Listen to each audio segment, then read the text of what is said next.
Vamos a la palabra del Señor. Dice Lucas 8:40, dice así: cuando volvió Jesús, le recibió la multitud con gozo, porque todos le esperaban. O sea, uno de los indicativos de que esperamos al Señor es que tenemos gozo. O sea, que esperamos, porque cuando uno espera a alguien que uno ama, ¿cómo lo espera? Claro, con la esperanza, con gozo, con alegría, porque uno a su padre, a su madre, quien sea, a su esposo, a su esposa, a sus hijos, uno lo espera ¿cómo? Con gozo, ¿verdad? Dice esto: entonces vino un varón llamado Jairo, que era principal de la sinagoga, y postrándose a los pies de Jesús, le rogaba que entrase en su casa, porque tenía una hija única, como de 12 años, que estaba muriendo. Y mientras iba, la multitud le oprimía. Ahí aparece la historia luego, usted la conoce, de la mujer del flujo, ¿verdad? Así que nos vamos a saltar esa historia porque no nos vamos a centrar en ella, y vamos a saltar al 49. Y dice así: estaba hablando aún cuando vino uno de la casa del principal de la sinagoga a decirle: tu hija ha muerto, no molestes más al maestro. Oyéndolo, Jesús le respondió: no temas, cree solamente y serás salva. Entrando en la casa, no dejó entrar a nadie consigo, sino a Pedro, a Jacobo y a Juan, y al padre y a la madre de la niña. Y lloraban todos y hacían lamentación por ella. Pero él dijo: no lloréis, no está muerta, sino que duerme. Y se burlaban de él, sabiendo que estaba muerta. Mas él, tomándola de la mano, clamó diciendo: muchacha, levántate. Entonces su espíritu volvió, e inmediatamente se levantó, y él mandó que se le diese de comer. Y sus padres estaban atónitos, pero Jesús les mandó que a nadie dijesen lo que había sucedido. Tome asiento, por favor. Ahora, eso es difícil. ¿Cómo callamos algo tan grande, verdad? Gracias, hermanos, qué ánimo, hermano. ¿Cómo callamos algo tan grande, verdad? O sea, ¿cómo usted le va a decir a un papá no diga nada cuando acaba de morir su hija y el Señor se la resucita? ¿Cómo usted puede decirle a alguien no cuente eso? Y además, entendamos esto: hay algunas cosas que no son malas, pero el Señor las hace para generar en nosotros obediencia.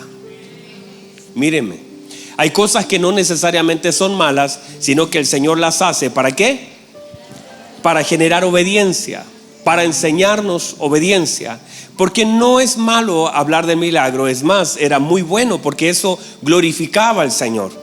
Pero note que algo que es bueno, el Señor les manda a los padres a decir: no lo digan a nadie. Míreme por favor, mire esto, porque esto es complejo.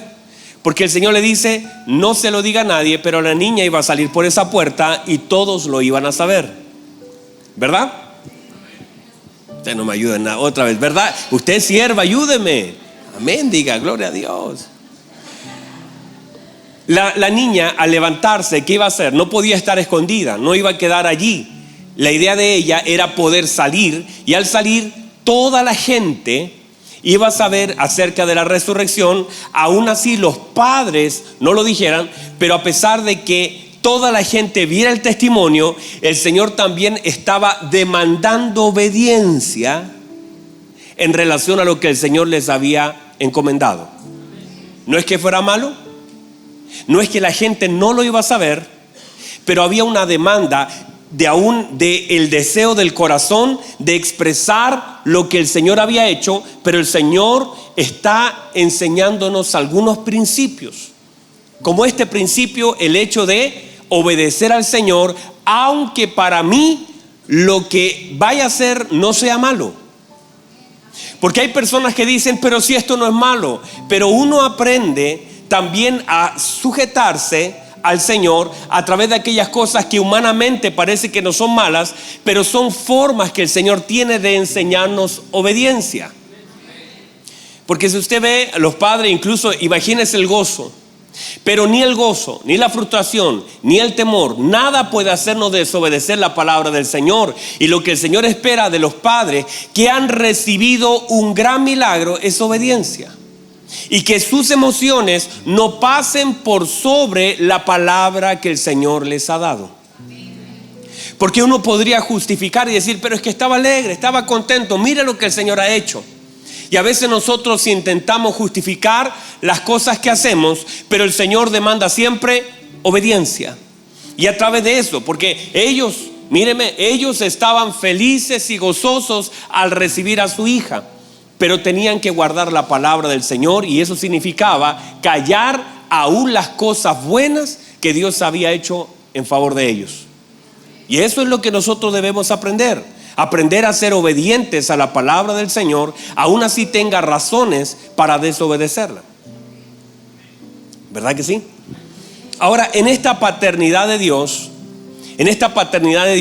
nosotros debemos entender que la paternidad de Dios hacia nosotros como hijos de Él está gobernada por principios de la palabra, no por experiencias, sino por los principios de la palabra. Entonces es muy importante que todas sus expectativas estén alineadas a lo que la Biblia establece como paternidad de Dios.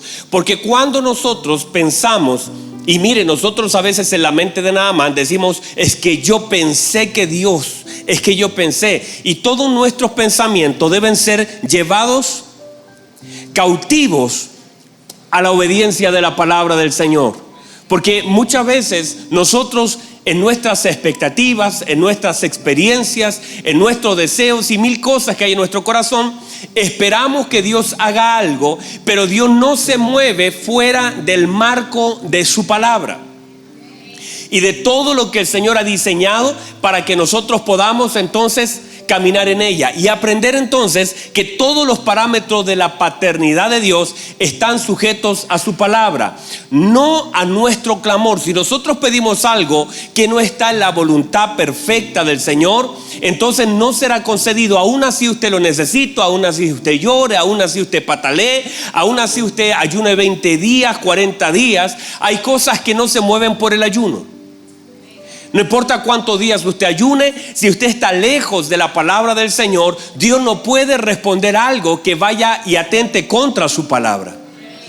Por eso el Señor estableció algunas cosas y que no se movieron de allí, aún así en el clamor de nuestro Señor Jesucristo. Míreme, el Señor estaba en la cruz, ¿verdad? El Señor, vamos más atrás, el Señor estaba en el Getsemaní, ¿verdad?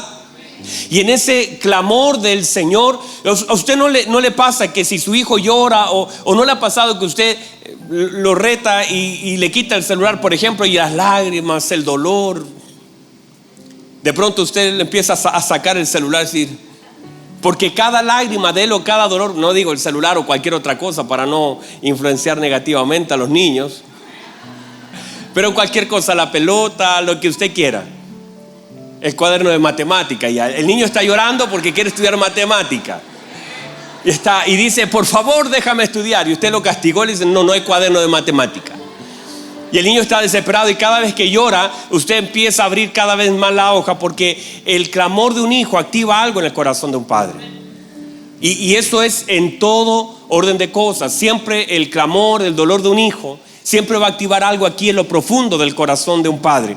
Y cuando vemos a nuestro Señor llorando en el Getsemaní, ese dolor, hermanos, uno tiene que saber que el Señor, nuestro buen Padre, aún estaba sujeto a su palabra que había establecido, a su plan establecido en su palabra, a lo que Él planificó y que luego lo plasmó en las palabras que aquí cada uno de nosotros tenemos. Y aún así el Señor clamando por causa de la palabra establecida y el plan eterno de Dios que está aquí establecido en su palabra, viendo llorar a su hijo, no le contestó su oración. Viendo cómo el Señor estaba diciendo, aparta de mí esta copa, pero el Señor estaba sujeto a su palabra. Y aún así oía el clamor de su hijo, Él estuvo sujeto a su palabra. Entonces, aún así usted esté en el peor Getsemaní, Hay cosas que el Señor no va a soltar porque a usted le duelan, porque hay cosas que están sujetas a su palabra.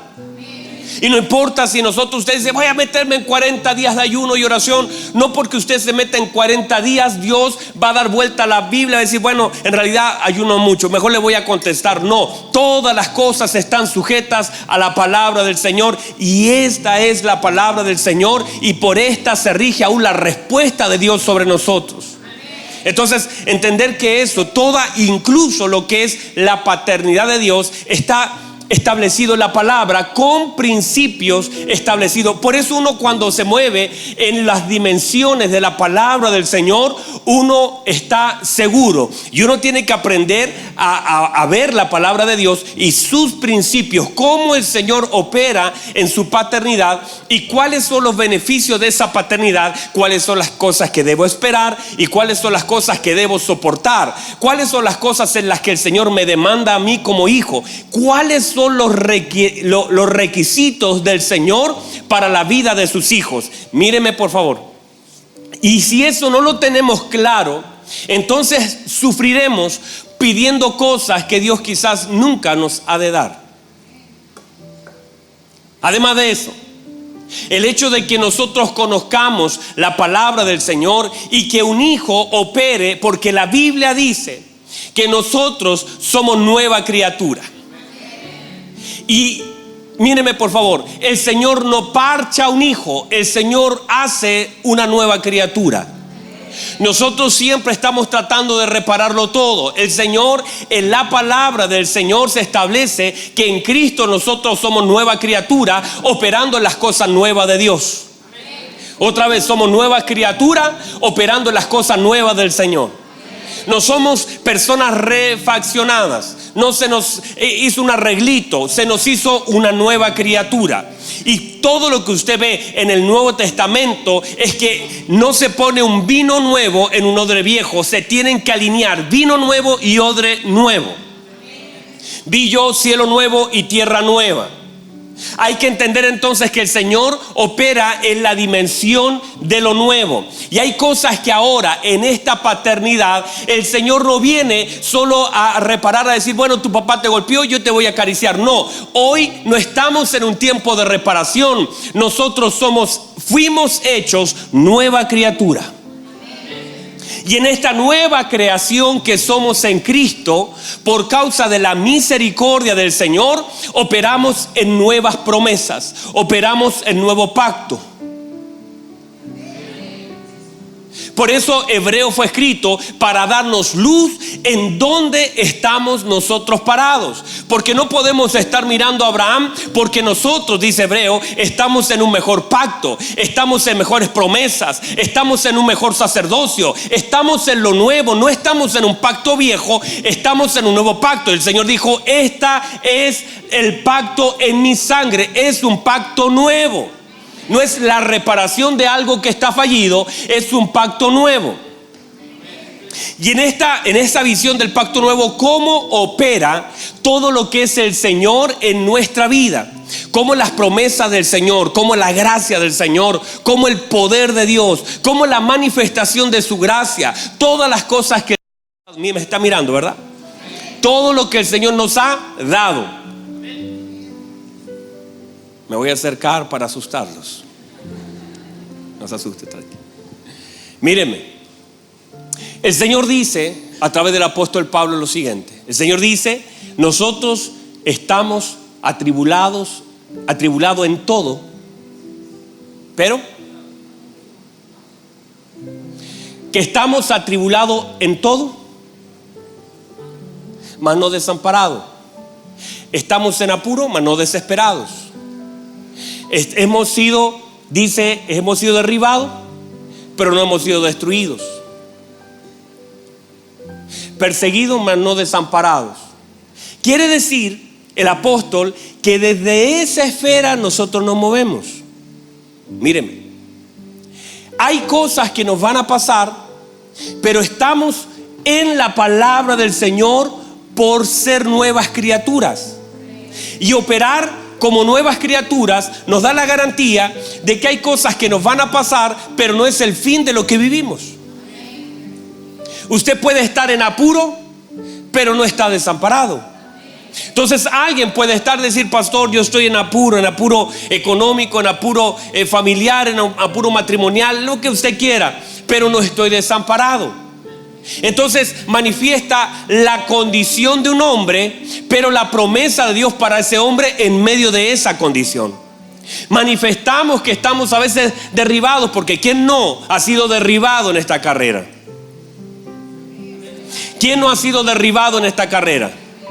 Todos nosotros hemos sido derribados. Muchas veces hay golpes que nos dan duro, que caemos al suelo, que no sabemos qué hacer. Pero la Biblia dice: aunque hemos sido derribados, no hemos sido destruidos. O sea, cuando usted se vea en el suelo, sepa, por causa de la palabra que lo cubre, que lo sostiene, que aunque usted esté en el suelo, no es el fin del asunto. Que aunque usted esté en el suelo y esté sangrando, esté llorando, no es el final de algo. Porque en este nuevo pacto, por causa de estar en este nuevo pacto, en las promesas del Señor, en la paternidad de Dios, entendemos que aunque hemos sido derribados, no tiene la capacidad el mismo infierno de poder destruirnos. Que aunque estamos en apuros, no estamos desamparados. Entonces, en esa verdad de la palabra del Señor, nosotros nos sostenemos. Y por eso es tan importante aprender a caminar, a pensar, a hablar como hijos del Señor. Y que la paternidad de Dios se establece en casas. En casas. Por eso el Señor siempre habla de la casa. Habla de la casa de Obed-edom, habla de la casa de David, habla de la casa de Isaí, habla de la casa de Saúl. Siempre el lenguaje es casa, porque la paternidad se ejerce en casa, para que tengamos conciencia de cómo opera nuestro Señor. Ahora, en esta palabra que nosotros acabamos de leer, hay una figura llamado Jairo. Jairo tiene una representación paternal en lo natural y en lo ministerial. Y note por favor que es una representación muy importante, porque ahora una figura que es natural, mire lo que es: él está abogando por su hija en lo natural, pero aparte se dice que es un principal de la sinagoga ministerial. Y ahora él está llevando, en esa función, está llevando al Señor, que es el área espiritual, a su casa. Por lo tanto, mire la paternidad de esa casa. Operan estos tres elementos: la paternidad de Dios, opera la paternidad ministerial y también la paternidad natural. Estos tres elementos en una misma casa. No vemos otra persona como él, así operando en esta dimensión. Y la Biblia dice que ahora él, que es un principal, que es una persona importante, que es el que gobierna, el que administra esa sinagoga, dice que va delante del Señor. Y todo esto nos da luz de cómo nosotros debemos conducirnos de una forma natural y cómo nuestra casa es tan bendecida. Míreme por favor, cómo nuestra casa es tan bendecida si entendemos y aprendemos a operar en la paternidad de Dios. Y cómo nosotros debemos aprender a atraer al Señor a nuestras necesidades. Y cómo nosotros debemos llevar nuestras cargas delante del Señor. Que fue justamente lo que hizo Jairo. Jairo fue delante del Señor y dice que fue a pedirle algo con humildad. Porque eso es, que una cabeza honre al Señor. Que yo sea capaz de doblar mi rodilla delante del Señor. Lo decía ayer en la palabra, de hecho ayer escuchando la radio, me recordé de aquel mensaje que prediqué hace un mes o 2 meses atrás seguramente. Y mire lo que decía, que el síndrome del avestruz. Y yo dije, me hizo tanto sentido, porque cuando, mire el síndrome del avestruz, pero mire lo que dice la escritura del avestruz. La Biblia dice que el avestruz es un ave, dice Job, que no tiene sabiduría, que no le fue dada sabiduría. Y lo compara con el chacal, que aunque es un animal medio feo y medio que lo rechazamos, es más inteligente porque cuida a sus crías. Pero el avestruz deja sus huevos y se va, no los cría. Y miren lo que hace el avestruz. Es tan torpe que cuando ve venir el peligro, esconde su pequeña cabeza en relación a su gran cuerpo y la mete en un hoyo que ella misma prepara, ve venir el peligro y se esconde y dice: aquí estoy a salvo. Porque esconde su cabeza, pero expone su cuerpo. Y es exactamente la falta de sabiduría. Cuando la cabeza se esconde, el cuerpo se expone. Cuando tenemos cabezas escondidas, siempre el cuerpo estará expuesto. Cuando tenemos cabezas, gobierno, hombres, o si en algún caso no está el hombre ahí en la casa, la mujer como cabeza por alguna razón, que el hombre se fue, aún así, entiéndase, cabeza, gobierno, si se esconde la cabeza, el cuerpo se expone. Y mírenla, no sé si alguien puede recibir eso. Es entender cómo a veces las cabezas exponemos al cuerpo, se golpea al cuerpo y la cabeza está súper bien porque dice: aquí nadie me ve, y mira para todos lados y dice que estoy completamente seguro, porque no tiene inteligencia. Y a veces exponemos al cuerpo porque la cabeza no está en su lugar. Diga amén, diga gloria a Dios. Aproveche de pegarle un codazo al que está al lado. Dígale: hermano, te están hablando, amor mío. Y si no está, comparte este mensaje. Diga: ahí tienes que escuchar esto, dígale. Entonces, ¿cómo es importante el orden? Pero cuando la cabeza está en su lugar, cuando la cabeza está en su lugar, entonces todo toma su lugar.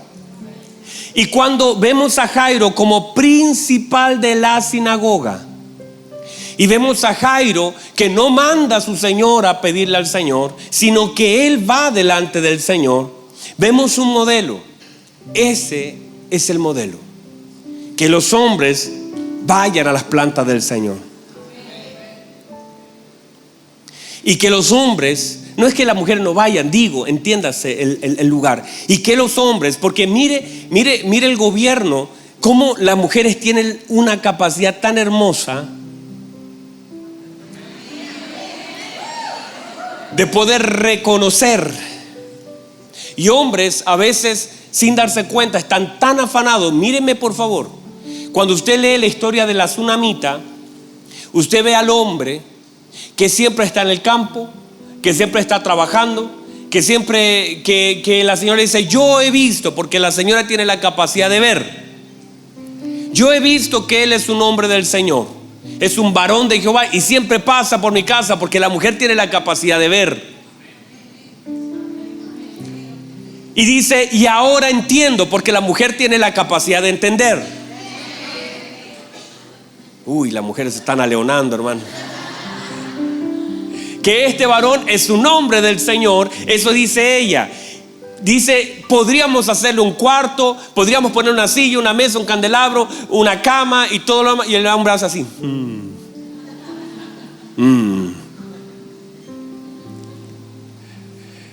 Y esa señora se pone a trabajar y le construye todo. Cuando el niño a los 5 años, ella era estéril, usted conoce la historia, a los 5 años el niño se muere, está con su padre en el campo y dice: ay, mire lo que dice, mi cabeza, dice el niño.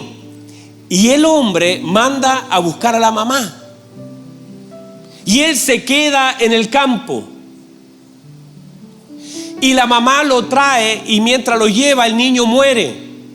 Y el padre en el campo ni sabe de la muerte de su hijo. Hombres que no tienen idea lo que está pasando en casa, porque están tan afanados en el campo que no tienen la capacidad de ver y reconocer a los hombres de Dios. No tienen la misma visión que tiene su esposa. No cargan a sus hijos. No tienen la capacidad de cargar a sus hijos, sino que en cualquier problema llaman a la señora y ellos se quedan en su labor y no se han dado cuenta que tienen un hijo muerto en casa. Padres que están tan enfocados en su labor, en su rastrillo, están trabajando creyendo que lo están haciendo bien, pero en casa tienen a un niño muerto. Que no están conectados, que no son capaces de cuidar lo que el Señor le dio, porque ese niño, aún así todos los niños, pero ese niño fue dado por el Señor lo entregó como un milagro. Pero a los 5 años lo tiene en el campo, seguramente el niño se insoló, no sabemos, pero dice que a mediodía le dolió la cabeza en el campo. Quizás el trabajo no era para un niño, un hombre que no sabe medir, y lo manda a la casa. El niño se muere, y todo lo que sucede en esa casa cuando viene el profeta, porque el profeta ejerce una paternidad ministerial sobre un niño que tiene un padre que ni sabe que ha muerto y que está en el campo. No es el padre el que va a buscar al profeta, sino que es la mujer la que va a buscar al profeta y lo trae a casa. Otra vez la mujer conecta con el profeta, pero el padre está en otro lado. Pero llega la autoridad del Señor por la vida del profeta de Dios, entra a la casa, se tira sobre el muchacho, lo cubre. Eso es cobertura. Eso es cobertura, lo cubre, y dice que se posa delante de él, ojos con ojo, nariz con nariz, boca con boca, y lo cubre. Pero la cobertura es mayor que el niño, y dice la escritura que entonces el niño vuelve. Y el padre, de tal manera que luego de toda esta historia, el hombre hasta desaparece. En realidad nunca apareció. Y el Señor toma autoridad y cuida esta familia. Pero es eso. Una de las cosas que debemos aprender es ubicarnos en el lugar que Dios nos ha dado, porque Dios opera en orden. Y todo lo de Dios es orden.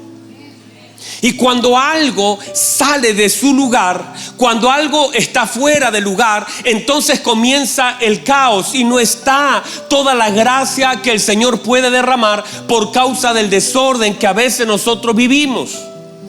Pero Jairo lo entiende con claridad. Era el principal, pudo haber enviado a alguien, pero él dice: yo voy. No envía a su señora, él fue. No está dependiendo de su señora, está ahí en casa cuidando a la niña, pero él va a los pies del Señor, y él llega al lugar correcto, y él dobla sus rodillas, y él le dice: Señor, te ruego que me acompañes, tengo a mi hija. Note que es un nombre de gobierno. Cada vez que aparece el número 12 como el número de su hija 12, ese pasaje habla de gobierno. Es mi hija que está muriendo, está agonizando, por favor ven a casa. El Señor comienza a caminar con Jairo a casa, y de camino a casa, cuando van de camino a casa, usted sabe lo que sucede. Esa señora que aparece con el flujo, y que no es una molestia, solamente viene también en un momento extraño. No nos había pasado nunca en la escritura que en medio de un milagro que Dios va a hacer, otro milagro conecta. Y esto no es casual, esto está de hecho. La Biblia dice: la mujer tenía 12 años de flujo y una niña tenía 12 años. Hay una conexión que no es casual, que está todo allí. Todo tiene que ver con esto, con gobierno, con entender todo es lo principal, lo primero. El principal de la sinagoga, hija única, viene delante del Señor, se postra delante de él. El Señor camina a casa con él. Ahora en medio de eso aparece esta señora, toca el borde del manto, ella queda sana, comienza a contar la historia. Pero Jairo, su corazón está medio complicadito, porque Jairo está apurado. Pero Jairo no interrumpe al Señor. Jairo es prudente con lo que está pasando. Jairo sabe que Dios está haciendo una obra, y la Biblia dice que el Señor se detiene. Y el Señor dice: alguien me tocó. Y todos los discípulos: no, si todos te están tocando. No. Alguien me ha tocado, porque poder ha salido de mí. Yo sentí que alguien tomó algo. Y la señora dice que temblando se levanta y dice: yo fui la que... Y empieza a contar la historia. En medio de eso, el corazón de Jairo está completamente desesperado, porque su hija se está muriendo, y todo segundo es importante para Jairo. Pero Jairo tiene que guardar el protocolo. Jairo no puede violentar esa situación, porque hay un mover del Señor en ese lugar. Mientras la gente está aplaudiendo lo que pasa y oyendo atentamente la historia, El corazón de Jairo está desesperado, está complicado, quiere llegar luego a casa. No sé si le ha pasado alguna vez. Tiene que llegar luego y usted no puede cortar el teléfono. Tiene que llegar y usted no puede romper el protocolo. Hay cosas que toman su tiempo. Hay cosas que son necesarios que pasen. Hay cosas que tienen que esperar. Y a veces a ti no te gusta eso. A veces a ti te es incómodo el tiempo. Pero Dios aún a través del tiempo y a pesar del tiempo manifiesta su gloria de una forma sobrenatural. Y hay cosas que tú no las vas a violentar por tu desesperación, sino que asegúrate que el Señor esté contigo y no importa lo que esté pasando a tu alrededor. Hay cosas que no se van a violentar porque nada puede violentar los tiempos del Señor. Y Jairo tiene que ser como principal parado al lado del Señor, diciendo: yo sé que mi hija está muriendo allá, pero no voy a violentar este tiempo porque tengo que esperar al Señor. No voy a correr como un desesperado a casa. No voy a empujar al Señor. Tengo que esperar el tiempo. Y es una medida necesaria para el hombre: aprender a esperar el tiempo, aprender a caminar junto al Señor, aprender a correr de la mano del Señor. Aún así, en su desesperación, tenemos que aprender la tarea, tenemos que aprender la enseñanza de la importancia del tiempo. Míreme por favor, es un curso que todos debemos pasar y que nadie se lo puede saltar.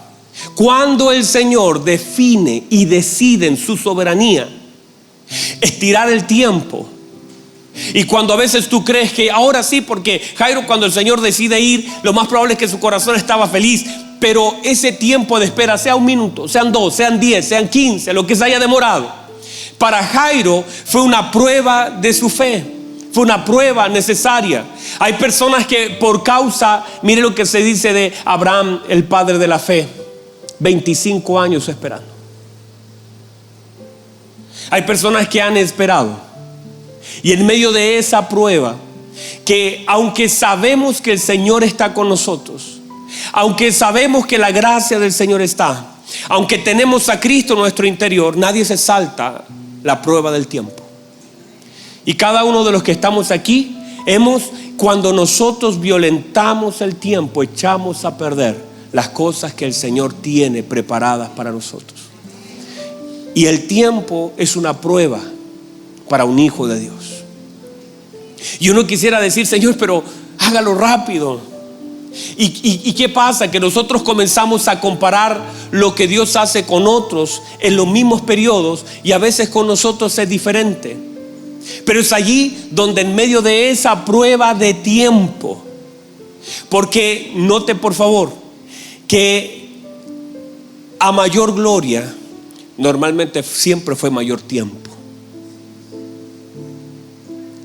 A mayor tiempo, mayor gloria. Reciba eso. Esto es para alguien. A mayor tiempo fue mayor gloria. Así como lo fue para Lázaro. Si crees, verás la gloria de Dios. Ha sido un largo tiempo, pero es mayor gloria. Entonces, cuando uno espera, por eso no se complique usted, porque en el lugar donde Dios esté demandando, porque cada uno de nosotros demanda tiempo de una forma completamente distinta. A nadie se nos va la misma porción. Pero hay cosas que han de venir. Hay cosas que el Señor ya prometió, y hay cosas que sí van a pasar, pero requieren tiempo. Y ese tiempo es una prueba del Señor para nosotros. Quédense aquí, le dijo el Señor, hasta que sean investidos del poder de lo alto. Se lo dijo a 500 personas, pero solo 120 pudieron esperar 10 días. Ahora, esos que esperaron 10 días recibieron lenguas repartidas como de fuego, recibieron la unción del Espíritu Santo, profetizaban y sintieron. ¿Usted cree que los otros que se retiraron el día antes, el día 9, me dijeron: ay, nos faltó un día? Un día. Aquellos que se fueron el primer día. Por eso es tan importante que nosotros aprendamos a pasar la prueba del tiempo. Y todos en algún área de nuestra vida estamos en esa prueba. En algún área de nuestra vida estamos ahí esperando al Señor, viendo cómo el Señor está tocando. Viendo cómo el Señor está tocando, pero el Señor dice, aquí te quiero al lado mío. Tienes que esperar. Y allí es donde la prueba de vuestra paciencia, de que la paz en medio del tiempo, paciencia tiene que ver con paz y tiempo.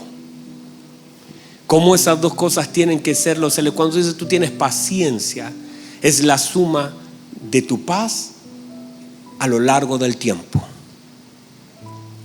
Y esa es una demanda del Señor. Y que el salmista dijo, hubiera yo desmayado si no creyera que veré. ¿Por qué? Porque en el tiempo muchas cosas se comienzan a perder. ¿Y cuándo metemos la mano? Pregúntele a Abraham cuando dijo, tal vez tengo que pegarle una ayudadita al Señor. ¿Cómo eso afecta a lo perfecto del Señor? Porque nada se sale del control del Señor. Y cualquier cosa, entonces todos esos ejemplos están allí para que nosotros no cometamos los mismos errores.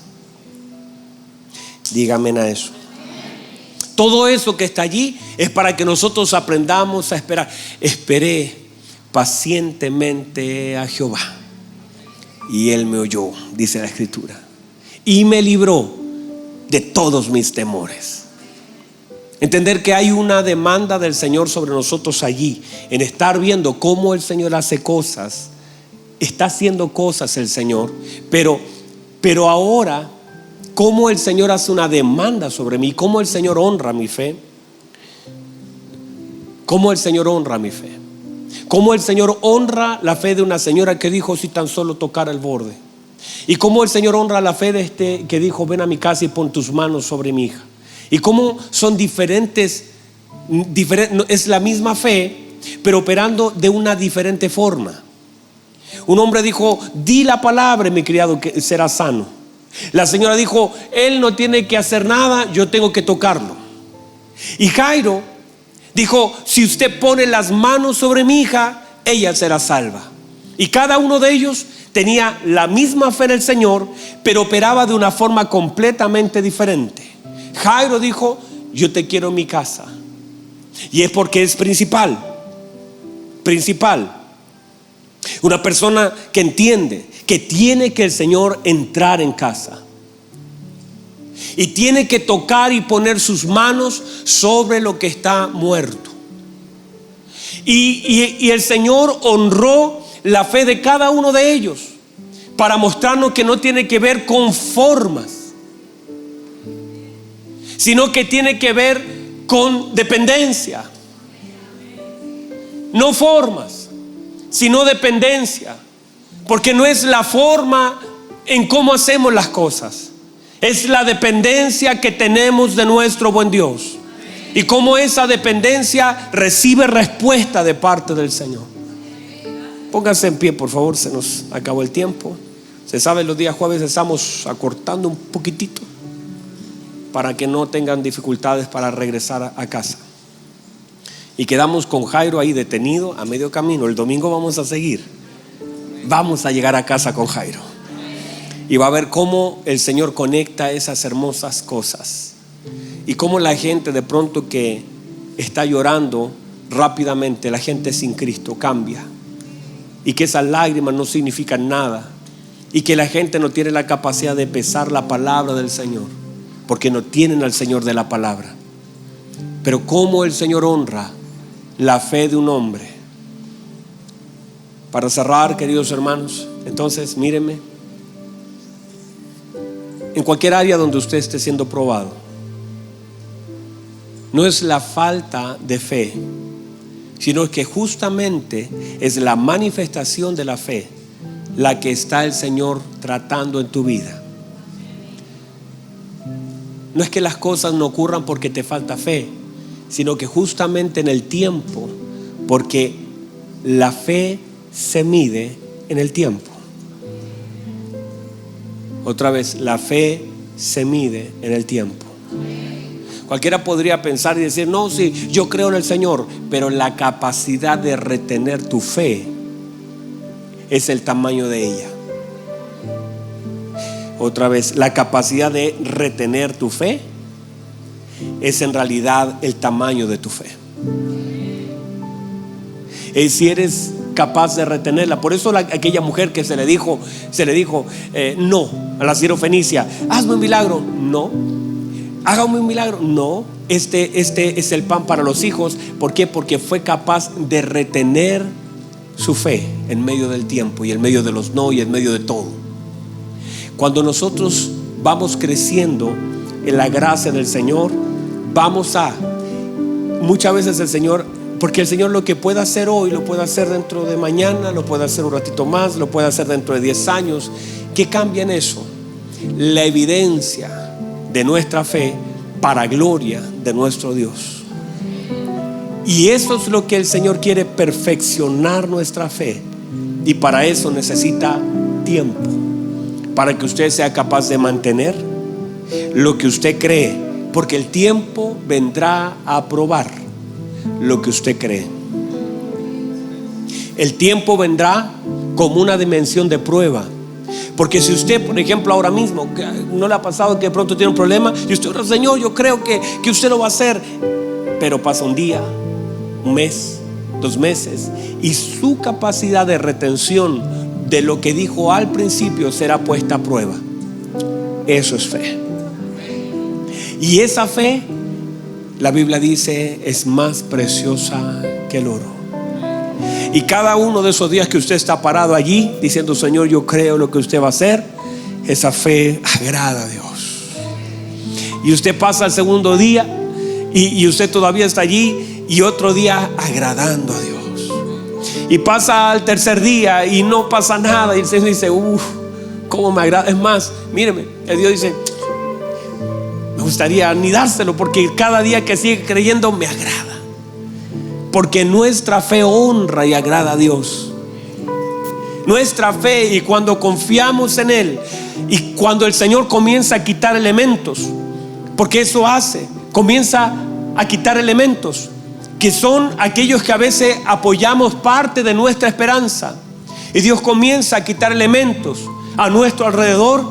Y aún así fueron quitados todos los elementos y quedaste sin nada. Y tú dices: todavía sigo creyendo en el Señor, aunque ya no se ve nada, no hay nada. Es como que el Señor le sacó la uva, le sacó la vaca, le sacó las ovejas y fue sacando elementos a Habacuc. Le sacó el higo a la higuera, le sacó todo, le fue sacando elementos, fue dejando todo vacío. Y él miraba la higuera, miraba la uva, miraba los corrales, miraba para allá y decía: no hay ningún elemento de los cuales yo me pueda sostener, pero yo sé en quién he creído. Y aunque la higuera no florezca, ni en la vida haya fruto, ni hayan vacas en las corrales, ni hayan ovejas, yo me gozaré en el Señor.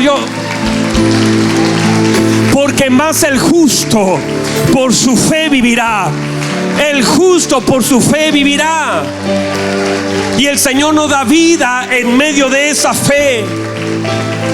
Reciba eso, reciba. Si va a aplaudir, aplauda fuerte.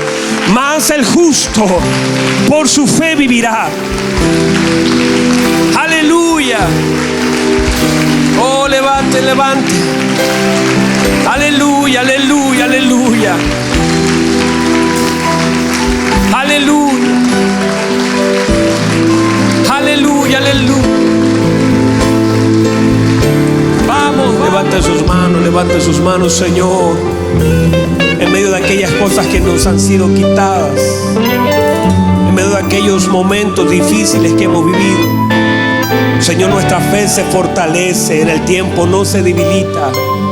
Creemos, Señor, y aún algunos elementos han sido sacados y seguimos creyendo. Cada vez que doy un paso fuera de la barca, sigo creyendo con más fuerza. Y Señor, yo le pido en el nombre de Jesús, levante sus manos, por favor, que cada uno de mis hermanos que esté pasando un momento complejo en su vida, en algún área donde su fe esté siendo probada en medio del tiempo, Padre, en el nombre de Jesús, sean fortalecidos, sean afirmados.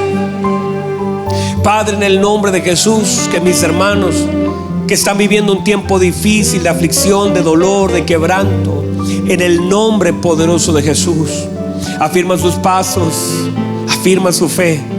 Y cada día que pasa, aunque para ellos es un día difícil, Padre, su fe es un perfume delante de usted, porque su fe te sigue agradando. Y Señor, su palabra establece: más el justo por su fe vivirá. Y Señor, esa fe es la que nos da vida, la que nos da fuerza, porque los justos, los justificados, Señor, dependemos de esa fe. Una fe, Señor, anclada en usted. Y yo quiero darle gracia y gloria por cada uno de los milagros que vamos a escuchar, que vamos a oír. Que mis hermanos dirán: yo esperé 2 años, yo esperé 1 año. Otros dirán: yo esperé 10 años. Y cada medida de espera, Padre, manifestará el grado de fe. Y durante esos 10 años que algunos han esperado, simplemente están manifestando que durante 10 años le honraron a pesar de no recibir, pero creer en cada uno de esos días. Así también, Señor, que nuestra vida, que todo lo que hacemos le honra a usted en medio de nuestra espera, que sigamos creyendo y fortalecidos por medio de su palabra. Así oramos en el nombre de nuestro Señor Jesucristo. Y alguien diga amén, y alguien glorifique, y alguien exalte.